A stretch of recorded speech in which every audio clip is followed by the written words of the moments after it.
BNP আল্লাহর রহমতে দেশ পরিচালনার সুযোগ পেলে এবং এই কাজগুলো আমরা শুরু করতে পারলে, আমরা যদি excuse me, আমরা যদি 40%ও সফল হই, তাহলেও দেশের অবস্থার পরিবর্তন হবে। এই কথাটি আত্মবিশ্বাসের সঙ্গে কে কে বিশ্বাস করো, হাত তোলো।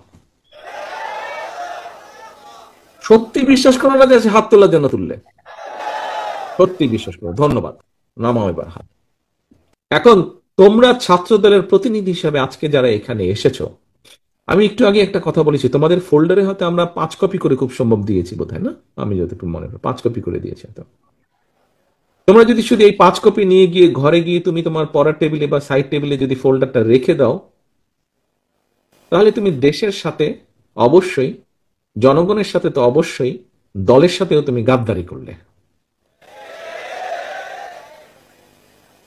আর তুমি যদি আজকে তোমার জায়গায় ফিরে গিয়ে তোমার স্ব ইউনিটের সকল নেতাকর্মীদেরকে সাথে নিয়ে বসে তুমি যা জেনে গেলে, তুমি যা বুঝে গেলে, সেগুলো যদি তোমরা তাদেরকে বোঝাও, বলো, এবং সাথে সাথে এই 5 কপিকে তুমি যদি 100, 500, 1000 কপিতে রূপান্তরিত করে যে যতটুকুই পারো, ফটোকপি করে হোক, প্রিন্ট করে হোক, কোনো বড় ভাইকে বলে তার সহযোগিতা নিয়ে, কোনো শুভাকাঙ্ক্ষী সহযোগিতা নিয়ে যদি যত কপি পারো প্রত্যেকটা শিক্ষকের কাছে শিক্ষকেরটা পৌঁছে দিতে পারো, যদি গৃহবধূর কাছে ফ্যামিলি কার্ডটা পৌঁছে দিতে পারো, যদি কৃষকের কাছে কৃষক কার্ডটা পৌঁছে দিতে পারো, যদি ছাত্র ছাত্রীদের কাছে তাদের শিক্ষা ব্যবস্থা, খেলাধুলার ব্যবস্থাগুলো যদি পৌঁছে দিতে পারো, যার যার যেই সাবজেক্ট পৌঁছে দিতে পারো, তাহলে তুমি এই দেশ গড়ার পরিকল্পনার একজন অংশীদার হলে।